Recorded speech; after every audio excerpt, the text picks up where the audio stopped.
School முடிஞ்சதும் வீட்டுக்கு போகிறதுக்கு முன்னாடி இங்கே ஆட்டம் போட்டுட்ருக்காங்க. ஆஹா, இங்கே ஒரு கல்யாணமே நடக்குது. இங்கே கல்யாணம் முடிஞ்சு ஃபோட்டோ ஷூட் பண்ணிகிட்ருக்காங்க பாருங்கள்.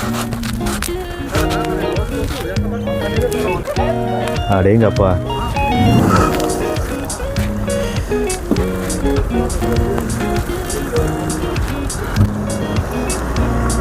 ஸோ இந்த காரில் வந்து கேமரா வச்சுட்டு அவங்க ஃபோட்டோ ஷூட் பண்ணிகிட்ருக்காங்க. சுற்றி 3 காரு ரவுண்ட் பண்ணுற மாதிரி. அந்த தனியாக போகிற காரில் தான் ஒரு கேமரா வச்சுட்டு சுற்றி வராது இந்த பக்கம். நல்ல ஐடியாவை. நல்லா இந்த மேரேஜ் ஃபோட்டோ ஷூட் எடுக்கிறதுக்குன்னே ஏற்ற இடம் இது.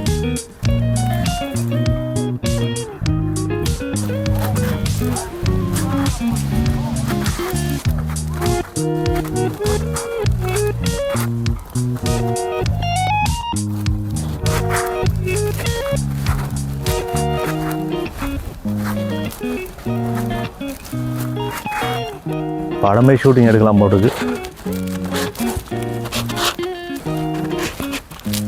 இந்த பேலஸ் உள்ளே போகலாம். மியூசியம்ங்க இது, ஆர்பாப் மியூசியம் இதோட பேர். குஜானில் இருக்குது. நல்ல ஒரு டூரிஸ்ட் பிளேஸு. ஆனால் யாரையுமே காணாம வழக்கம் போல். Why there are no people inside this. இங்கே ஸ்கூல் ஸ்டூடெண்ட்டு நம்ம பக்கத்தில் இருக்காங்க. இந்த லோக்கல் ஸ்டூடெண்ட்டு அவங்க வந்து வீடியோவில் வர்றதுக்கு இஷ்டம் இல்லையா. அதனால் அவங்கள்ட்ட தான் கேட்டேன். அவங்களுக்கு நான் கேட்குறது புரியல. அதுக்கப்புறம் டைப் பண்ணி கேட்டால் இது வந்து வின்டர் சீசன், அதனால் வந்து டூரிஸ்ட் யாரும் இங்கே வர்றதில்ல.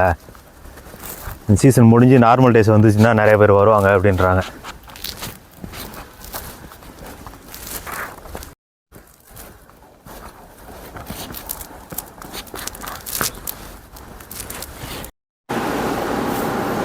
உள்ளே வந்தாச்சு. என்ட்ரி டிக்கெட் இருக்குது இங்கே. 30 சோமனி, 210 ரூபா பேலஸை விசிட் பண்ணணுன்னா. பேசுகிறதே ஃபுல்லாக எக்கோ அடிக்குது. தூண்லாம் பயம். அப்பா, ஒரு ஆள் சுற்றி பிடிக்க முடியாது.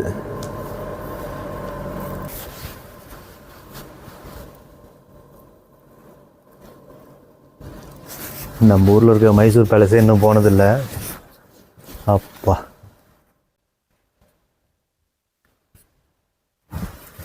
யூஸ் இல்லைன்றதால க்ளீன் பண்ண தேவையில்லைன்ட்டு போட்டு கவர் பண்ணிட்டாங்க.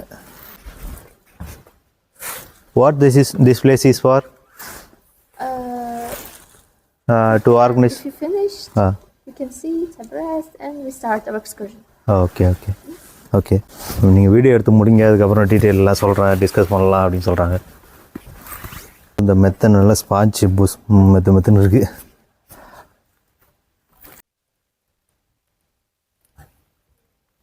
நல்லா ஒவ்வொரு இடத்தையும் சின்ன சின்ன இடத்தையும் மைன்யூட்டாக டிசைன் பண்ணியிருக்காங்க தெளிவாக. மேலே ஃபஸ்ட் ஃப்ளோர் வந்துட்டாங்க. இப்போ இந்த மியூசியம் வந்து 1951 கட்ட ஆரம்பித்து 57 கட்டி முடிச்சிருக்காங்க. 6 வருஷமாக. சைத் ஹுஜார்ன்ற ராஜா கட்டியிருக்காரு. இந்த ஆர்ட்டில் ஒரு முக்கியமான ஸ்பெஷல் இப்போ சொன்னாங்க. ஒரு அரை மணி நேரத்தில் இந்த மியூசியத்தோட மொத்தம் ஹிஸ்ட்ரியும் சொன்னாங்க. அதில் எனக்கு கொஞ்சம் அப்படியே ஞாபகம் இருக்கிற வரைக்கும் சொல்கிறேன். இந்த ஆர்ட்டில் வந்து ஒரு ஆர்ட்டு கூட இன்னொரு ஆர்ட்டோட சேமாக இருக்கவே இருக்காதாங்க. இப்போ இந்த இடத்துல இருக்கிற அந்த வரைஞ்ச பூக்களோட டிசைன் வந்து அடுத்து வேறு எந்த இடத்துலையுமே பார்க்கவே முடியாதான். ஒரு சின்ன சின்ன டிசைன் கூட பார்த்து செஞ்சுருக்காங்க. இது கட்டி வரைஞ்சி ஒரு 57 முடிச்சிருக்காங்களா. அதோ அந்த இடத்துல அந்த கீழே பார்த்து அந்த ஸ்க்ரீனுக்கு மேலே 1957 பொறிச்சிருக்காங்க. கட்டி முடித்த வருஷத்தை 67வது வருஷம் நடக்குது. இவ்வளோ வருஷமாக ஒரு சின்ன ஒரு மாற்றமே இல்லை அந்த பெயிண்டோட கலரில். அப்பேக்கா ட்ரீன்னு ஒரு மரத்தில் இருக்கிற அந்த சாயத்தை கலந்து இந்த வண்ணத்தை பூசியிருக்காங்களாம். இதை கட்ட ஆரம்பிக்கும் போது எஸ்டிமேட் வந்து $15 மில்லியன் வந்து செலவு பண்ணணும்னு சொல்லி எஸ்டிமேட் போட்டிருக்காங்க. ஆனால் கட்டி முடித்தது $12 மில்லியன் பாருங்க. 12 மில்லியன் ரூபல், ரஷ்யன் ரூபல்லாம். அது எவ்வளோ மதிப்புன்னு எனக்கு தெரில, அப்புறமா பார்க்கலாம். 15 மில்லியன் ரூபல் எஸ்டிமேட் பண்ணி 12 மில்லியன் ரூபல்லே முடிச்சிட்டாங்க. அது எப்படின்னா, இப்போ இது கட்டுறதுக்காக நம்ம விவசாயிகளை எல்லாரையும் ஒன்றா வாலண்டியராக கொண்டு வந்து அவங்கள வந்து சம்பளமே இல்லாமல் தானாக வந்து வேலை செஞ்சு கொடுக்குறேன்னு சொல்லி வந்ததால் அவ்வளோ ரூபல் வந்து கிட்டத்தட்ட 3 மில்லியன் ரூபல் வந்து மிச்சமாயிருக்கு. படங்கள் நிறையா ஓட்டுவாங்க, முக்கியமான அரசவையோடைய முடிவுகள்லாம் இந்த இடத்துல எடுக்கிறாங்க.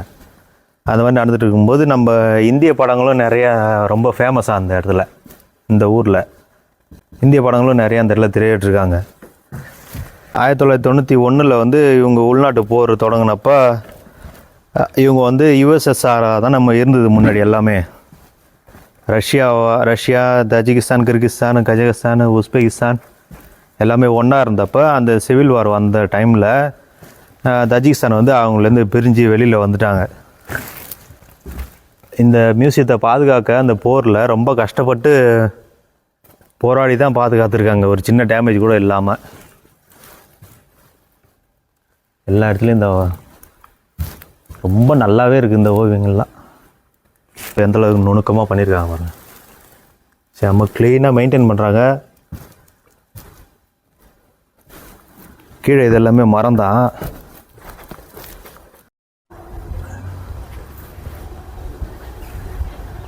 இதாங்க இந்த இடத்துல தான் அந்த இடம் ஒரு அடக்கம் பண்ணியிருக்காங்க.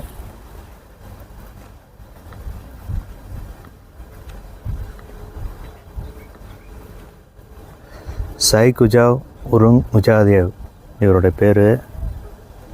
சை குஜாவ்ன்றது இவருடைய பேர், உருங் குஜாவே அப்படின்றது அவங்களுடைய அப்பா பேர். இவர் வந்து பிக் மேன்னு சொல்லி சொல்கிறாங்க இங்கே. உண்மையாலுமே பிக் மேன் தான் இவர். வெயிட் வந்து 180 கிலோவில் இருந்திருக்காராம். அவருடைய ஃபோட்டோ, அவர் யூஸ் பண்ண ட்ரெஸ்ஸு, ஷூ எல்லாம் பார்த்தா ரொம்ப பிரமிப்பாக பயங்கரமாக இருக்குது. இவர் ஸ்டாலினுக்கு ரொம்ப க்ளோஸு, சோவியத் யூனியனுடைய தலைவர். ஒரு டைம் அவருடைய ஆர்டரையே இவர் மீறி இருக்கார். என்னென்னா அந்த செயின்ட் பீட்டர் ஹாஃப்ன்ற ரொம்ப புகழ்பெற்ற சர்ச்சு அங்கே ரஷ்யாவில் இருக்குது, தெரியும் உங்களுக்கு.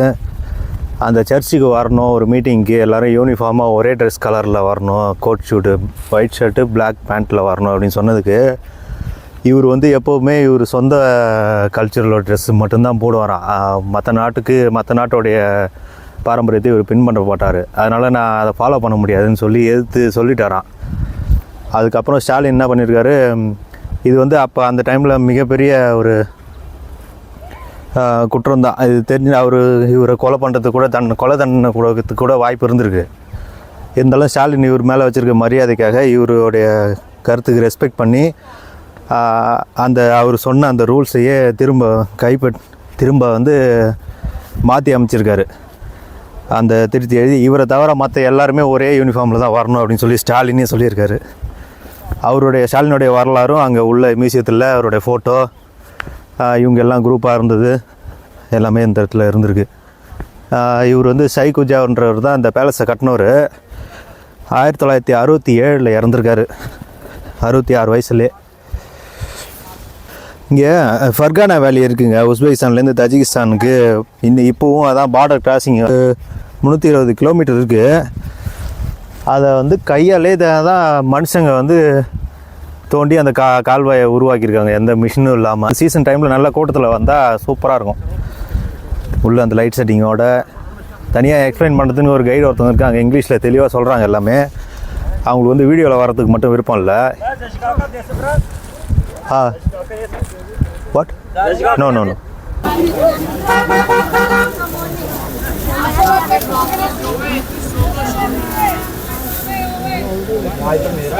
தஜிகிஸ்தானில் வந்து பொரி உருண்டை பார்க்குறோம், பசங்களுக்கு கொடுக்குற பிஸ்கெட்டு.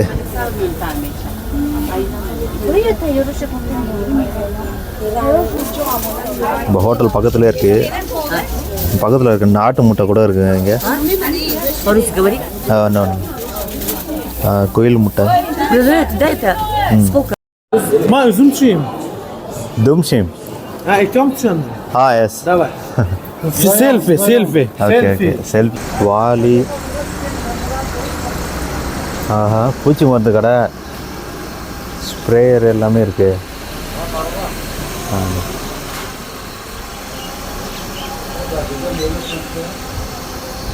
மாட்டுக்கு போடுற கடிவாளம். ஒரு ஆச்சரியமான ஒரு விஷயம் ஒன்று பாருங்களா,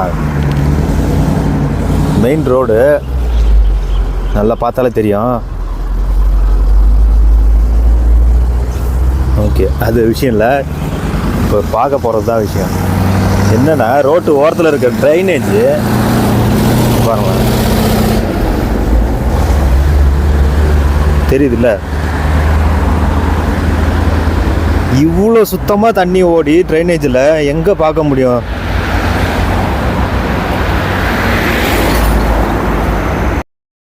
பார்த்தீங்களா, எவ்வளோ ஒரு ஆச்சரியமாக இருக்குல்ல. ரொம்ப வியந்துட்டேன், நம்பவே முடியல. ரொம்ப குளிருது. அதான்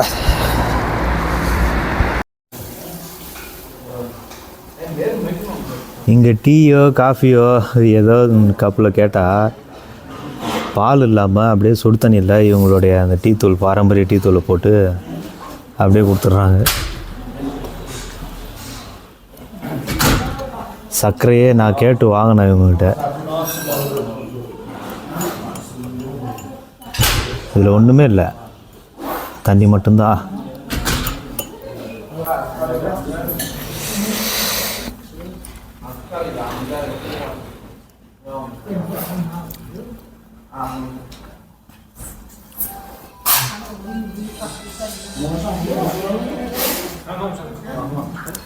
எல்லாம் நம்மளே பார்க்குறாங்க, ஒரு மாதிரியாக இருக்குது.